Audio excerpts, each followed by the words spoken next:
tanpa harus diingat-ingat, maka Allah berjanji. Sebanyak 50 orang perwakilan dari Dinas Pendidikan Aceh dan Cabang Dinas Pendidikan se-Aceh mengikuti BIMTEK kontributor pengelola website yang digelar oleh UPTD Balai Tekomdik Dinas Pendidikan Aceh.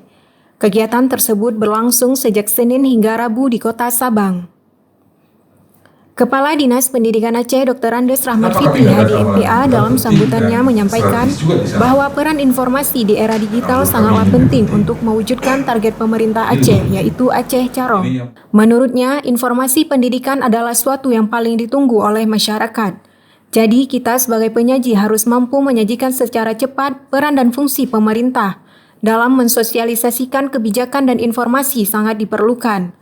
Pelatihan kontributor pengelola portal website merupakan salah satu cara yang dilakukan pemerintah.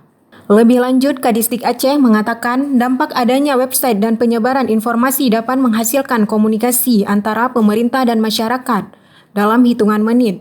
Pelayanan pemerintahan menjadi sangat cepat, servis dan informasi dapat disediakan 24 jam. Sementara itu, Kepala UPTD Balai Tekomdik Aceh Tefarial Esos MM selaku panitia pelaksana mengatakan, adapun tujuan kegiatan ini yaitu untuk menjamin website Distrik Aceh dapat memenuhi kebutuhan dari masyarakat. Selain itu, pihaknya juga ingin melatih kontributor website dari cabang Dinas se-Aceh untuk memastikan semua informasi dapat tersampaikan secara cepat dan akurat.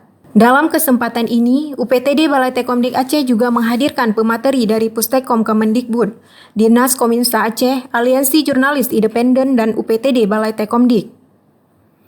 Turut hadir dalam kegiatan itu, Kepala Cabang Dinas Pendidikan Aceh Wilayah Kota Sabang, Abdul Hamid MPD, Kasih Layanan dan Publikasi Dr. Andes Anwar MISA MSI, dan Kasubag Tata Usaha UPTD Balai Tekomdik Aceh Dr. Andes Zulkarnaini. Dari Sabang, Tim Liputan Tekomdik pada Dinas Pendidikan Aceh mewartakan.